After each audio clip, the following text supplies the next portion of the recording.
You want to know something funny? So if you've completely been missing the news recently, right? Dr. Disrespect got caught for messaging minors, right? And I started laughing. Trust me, you'll understand why I started laughing. Because last week the boys released a video with their episode where Firecracker revealed that she slept with like a 15-year-old boy when she was the head of like a band camp somewhere, and people online kind of got split. So there were a bunch of people that like lost their shit because of the way in which essentially the show chose to portray evangelicals as a group of people that are willing to forgive you no matter what the heinous shit that you do is, as long as you continue to push their message. And a bunch of people on the right got mad. And I was like, I can understand that because it's kind of painting a group of people in a bad light. Like, not all evangelicals are willing to uh, debase themselves in order to have like a face push a specific agenda, right? But then the doc situation happens, and it was so weird living that moment in real time. Because in real time, just like that episode that dropped last week with the Firecracker situation, you saw the base essentially crack in half. Where you had the right minded people that were like, nah, I can't fuck with somebody who's messaging minors. Like, I'm sorry.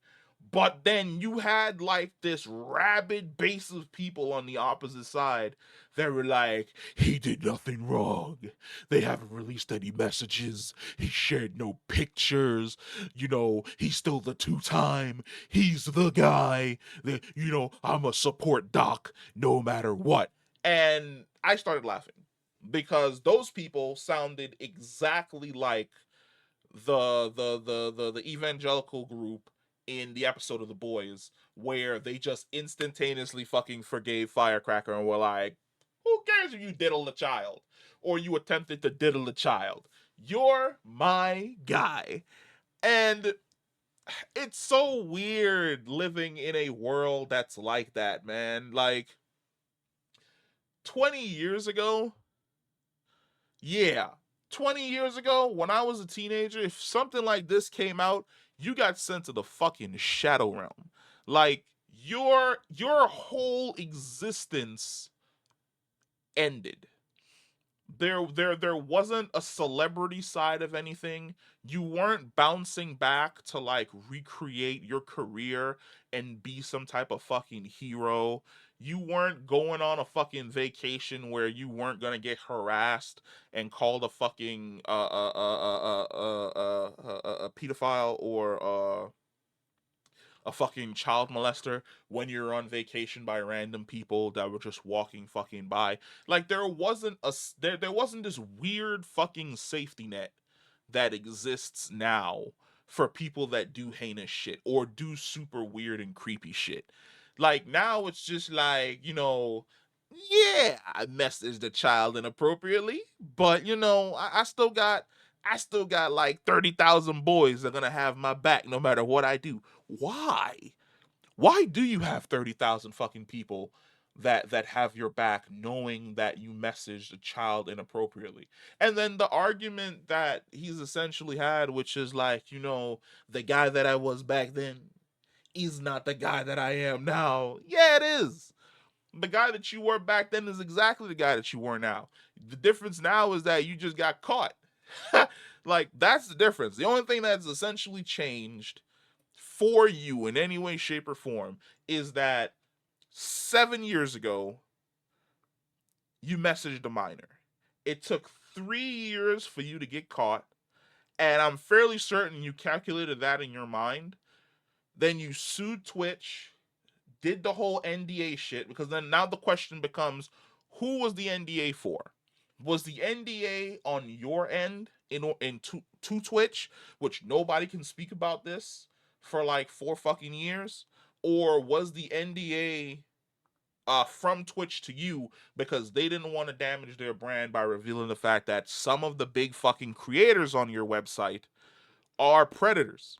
Because And I'm going to explain why both of these are really fucked up. Because if it was an NDA on Doc's end to Twitch, which is we're not going to talk about this at all, that would mean that Twitch signed the NDA knowing that they were sending somebody to a rival platform who could use that rival platform to basically continue soliciting minors in some way, shape, or form. And if the NDA was from Twitch's side to Doc, that would mean that Twitch acknowledged the fact that it had some heinous motherfuckers that operate on its platform and were like, we need to make sure that it doesn't get out right now that one of our biggest people is a heinous motherfucker. Because if you sit down and you look at Twitch as way as it's set up right now, Twitch is supposed to be for gaming. But a lot of the time when you go to Twitch, it is anything but gaming. You've got boob cam streams, titty streams, ass streams. You've got people fucking green screening their titties and their ass and showing the game like off of there. You've got women who are essentially not gamers, because there are some female gamers who do a fantastic job on the website, but there are women who are not gamers that Twitch isn't what they're pushing. What they are using Twitch as is a middleman to essentially peddle their OnlyFans. And it's like there's a whole nefarious shit going on that side in regards to Twitch. But at the exact same time, you turn on and you look at like Doc's situation, you're like, you really allowed this dude to take you to court, beat you in court, and then go off to another platform where, unbeknownst to us, he could have continued doing this shit in the shadows with other minors. Like right now, it's only one situation, but how many times have we had one situation occur, and then like 1 week later, 4 more people come forward. 2 weeks after that, 3 more people come forward. We've been watching these situations unfold for essentially like the last like 6 years, and it's crazy. It's crazy the amount of hoops that people are willing to jump through in order to defend like this personality that they've dedicated more than, I would say, 7-10 years of their life to, where they're like, I've been in each and every one of his streams for the last 10 years. I've been supporting Doc. There's no way he'd do this to me.